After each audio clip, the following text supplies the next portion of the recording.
Part 10 के start में हाओ चेन टास्क मैनेजर के पास चला जाता है, जिस पे वो उसे तीसरे टेस्ट को कंप्लीट करने के लिए मून स्वाम्प में जाने का कहती है और उन्हें जिंगली नाम के मॉन्स्टर को ढूंढ के मारने का भी कहती है।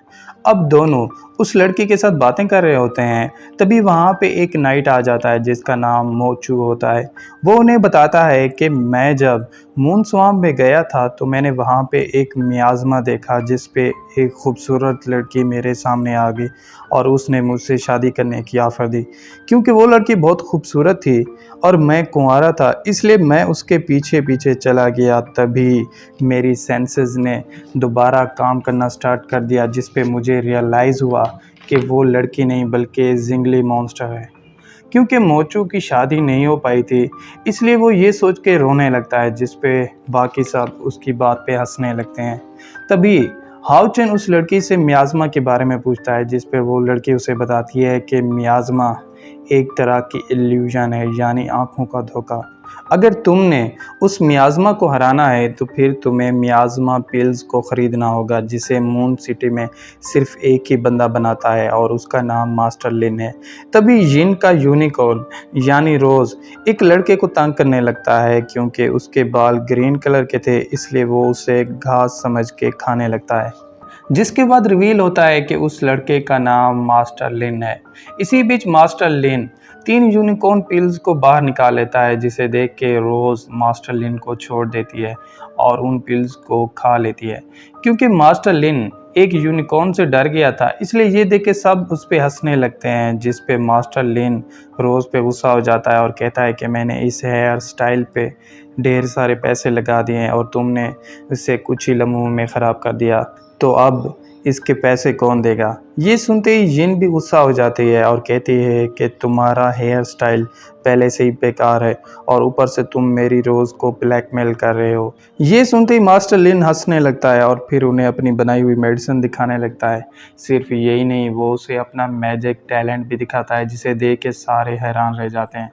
जिस पे मास्टर लिन जिन को कहता है कि क्या तुम्हें अभी भी लगता है कि मैं तुम्हें ब्लैकमेल करूँगा।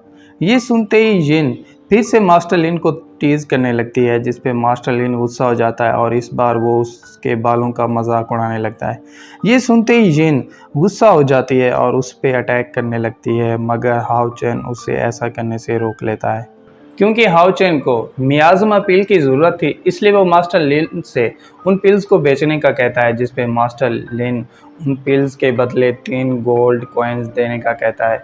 क्योंकि हाओ चेन के पास पहले से ही 3 गोल्ड कॉइन्स थे, इसलिए वो उसे मास्टर लिन को दे देता है, मगर मास्टर लिन उसकी अच्छाई देख के उससे सिर्फ 2 गोल्ड कॉइन्स चार्ज करता है और 2 मियाज़मा पिल्स की बोतल्स हाओ चेन और जिन के हवाले कर देता है। क्योंकि मास्टर लिन दोबारा जिन को टीज़ कर रहा था, इसलिए जिन फिर से रोज़ को कह के मास्टर लिन के बाल खाने का कहती है, जिस पे मास्टर लिन डर के वहाँ से भाग जाता है। सिर्फ यही नहीं, मास्टर लिन जाने से पहले जिन को कहता है कि तुम जैसी इलायची से कोई भी लड़का शादी नहीं करेगा। ये सुनते ही जिन गुस्सा हो जाती है और कहती है कि अगली बार जब तुम मुझे मिलोगे तो मैं रोज़ को कह के तुम्हारे सारे बाल नोच लूँगी। अब जिन और हाओ चेन रोज़ पे बैठ के मून नाइट टेम्पल से बाहर चले जाते हैं, क्योंकि हाओ चेन के तीसरे टास्क को पूरा करने के लिए उन्हें मून स्वाम्प जाना था, इसलिए वो उस एरिया की तरफ बढ़ने लगते हैं।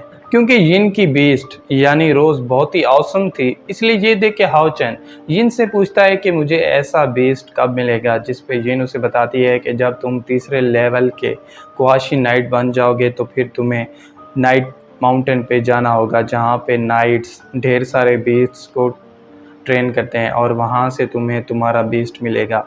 ये सुनते ही हाओ चेन शॉक रह जाता है, जिस पे जिन उसे कहती है कि टेंशन ना लो, मुझे यकीन है कि तुम ज़रूर अपने बीस्ट को हासिल कर पाओगे। इसी बीच हमें मून स्वाम्प का एरिया दिखाया जाता है, जहाँ पे कुछ कौवे एक नदी के पास बैठे होते हैं। तभी जिंगली वहाँ आ जाता है और आते ही ग्रीन कलर की गैस छोड़ देता है, जिसे महसूस करते ही वो सब कौवे वहीं पे गिर जाते हैं, यानी उनकी डेथ हो जाती है। अब हाओ चेन और जिन भी मून स्वाम्प में पहुंच जाते हैं, क्योंकि रोज़ सफ़र करके काफ़ी थक चुकी थी, इसलिए जिन उसे वहाँ से भेज देती है और दोनों आगे की तरफ बढ़ने लगते हैं। इसी बीच हाओ चेन की नज़र एक ग्रास पे पड़ती है जिसका नाम लाई इन ग्रास होता है। सिर्फ यही नहीं, जब वो आगे बढ़ते हैं तो उनके सामने लाई इन ग्रास का पूरा फील्ड होता है जो कि सितारों की तरह चमक रहा होता है, जिसे देख के दोनों हैरान रह जाते हैं। क्योंकि लाइन ग्रास एक लेजेंडरी ग्रास है, इसलिए उसे देख के दोनों खुश होने लगते हैं और ख़ुद को लकी समझने लगते हैं। तभी रिवील होता है कि इस एरिया पे इंक्लूडिंग लाइन ग्रास पे भी जिंगली का कंट्रोल है और इस रिवील के साथ ही जिंगली अपनी पावर्स से जिन को कंट्रोल कर लेता है। हालांकि जिन जिंगली के कंट्रोल में आ गई थी, मगर हाओ चेन के बार बार जगाने से वो वापस अपने सेंस में आ जाती है, जिस पे दोनों आगे की तरफ बढ़ने लगते हैं और इसके साथ ही पार्ट 10 यहीं पे एंड हो जाता है। तो दोस्तों, अगर आपको पार्ट 10 की एक्सप्लेनेशन अच्छी लगी हो तो चैनल को सब्सक्राइब और वीडियो को लाइक ज़रूर कीजिएगा। और अगर आप चाहते हैं कि मैं आगे के एपिसोड्स को भी एक्सप्लेन करूं तो कमेंट करके ज़रूर बताइएगा। Thank you.